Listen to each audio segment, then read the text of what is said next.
Michael Owen has defended footballers and the way some choose to live their lives, saying that people judge players too easily.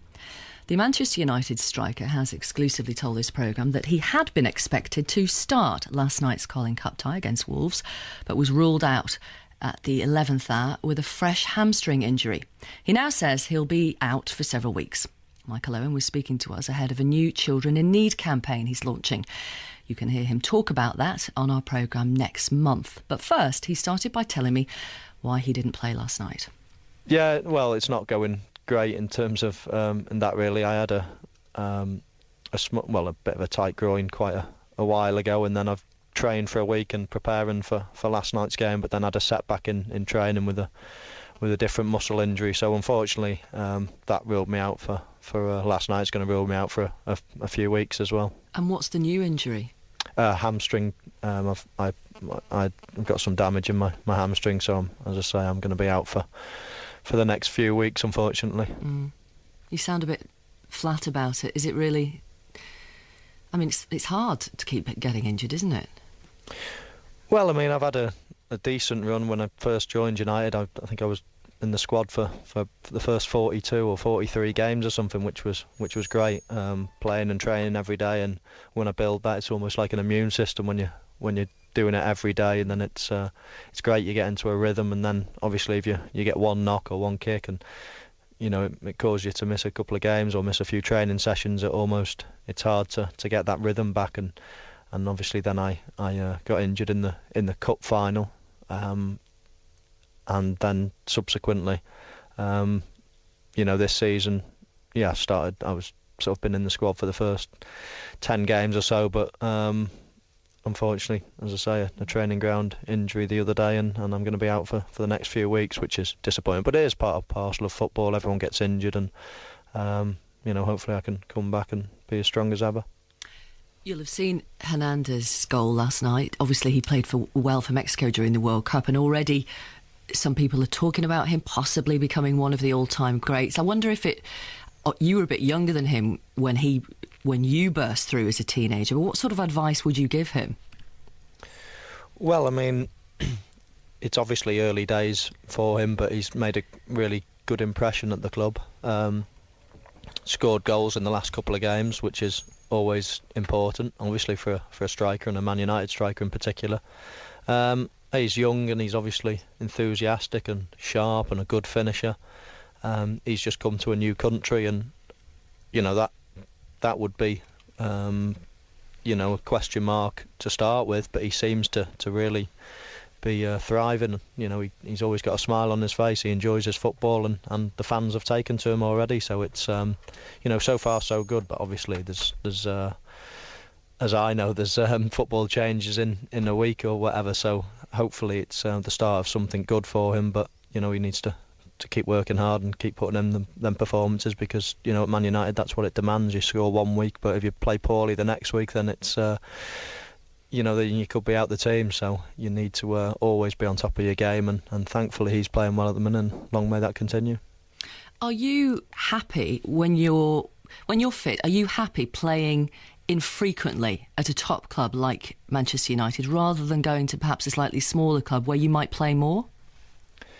Yeah, I think so. I think I've obviously played in some of the biggest clubs in the world, really, over my career, and I've had not such a good time as well at certain clubs where I've been sort of in the relegation zone and struggling away. So but no, going into training with top players every day, being amongst the sort of the elite players is what I enjoy doing more. And if that means that I don't play as much, but when I do play, it's in a good team, and as I say, creating chances, playing with good players, then I prefer to do that than slog away every week and hardly get a touch of the ball.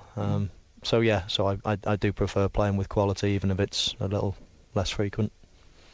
You'd expect me to ask about Wayne Rooney. What impact has all the Rooney stuff had on the dressing room at Manchester United? Well, I don't think any, really. I mean, it's all obviously everyone seems to be happy now. I mean, the club have got a world-class player signed for, I think it's 5 years, is it? And obviously Wayne's happy because he wouldn't have signed, and the manager's happy because he's got a top player. So when he released that statement a couple of hours before the Champions League game last week, which could have been a bit insulting to members of the squad, and said, I'm questioning whether they can sign the top players, that didn't have any effect on the team? Well, I think the proof's in the pudding now that obviously Wayne has signed a contract, and he's obviously ambitious, and the club are ambitious, and he signed a contract, and he wouldn't have signed that if he had any doubts. So I mean, I think actions have spoke louder than words in that way. What do you think changed his mind? Nothing. I don't think there was a change of mind. One minute he was not going to sign because he was questioning the future of the club, and the next minute he's signed.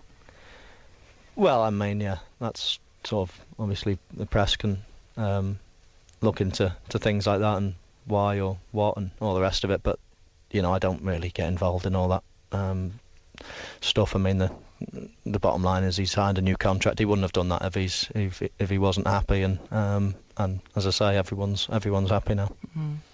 Was it right, do you think, that Rooney apologised to his teammates?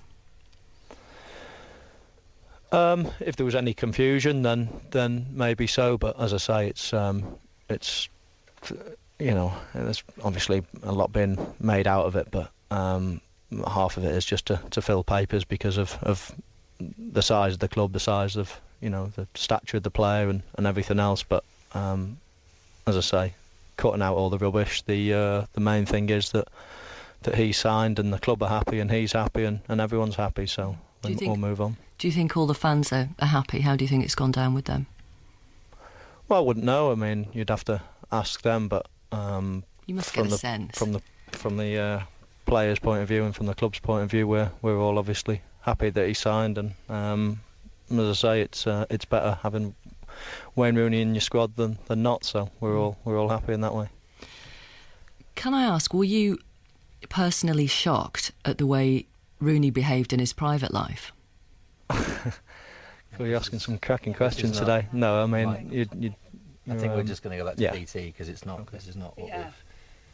Are you able to? It's a BT about children in need. It's not about Wayne Rooney's personal life. So. My understanding was that we ask about children in need and then we can ask about other stuff. No one. Okay, well you can keep asking, but I won't. Obviously, I'm not going to say anything on Wayne Rooney's personal life and speculation. So it's not really conducive to what we're here for. No. One or two is reasonable, but about being shocked about Wayne Rooney's personal life. The reason I was asking that, Michael, and there is a legitimate reason, I think, is because you have been on the scene for a long time. You came onto the scene when you were a teenager. You hit the global headlines during France 98.